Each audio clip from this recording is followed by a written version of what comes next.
আসসালামু আলাইকুম রহমতুল্লাহ। আজকে আমরা আনা পড়া শিখব। এই আনা অনেকেই অধিকাংশ মানুষই টানা যাবে না, এই কারণে এটা আজকে আমরা ভালো করে দেখি এবং শুনি। আনা শব্দের আলিফ পড়ার নিয়ম। আলিফে আনা টানতে মানা, 4টি আলিফ আনা টানা।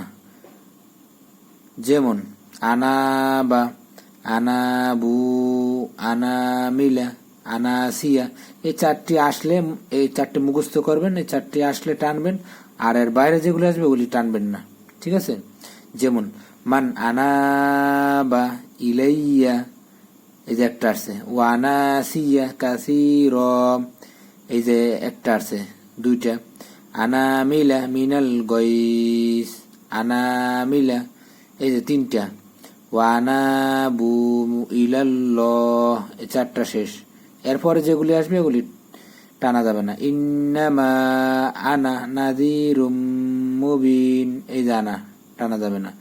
ইন্নামা আনা বাশারুম মিসলুকুম, ইন্নি আনা রব্বুকা, এই যে আনা টানা যাবে না।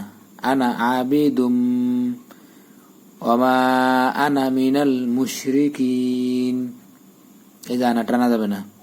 ইন্নি আনাল গফুর, এই যে আনা টানা যাবে না। আজকে এই পর্যন্তই। আসসালামু আলাইকুম ওয়া রাহমাতুল্লাহি ওয়া বারাকাতুহু।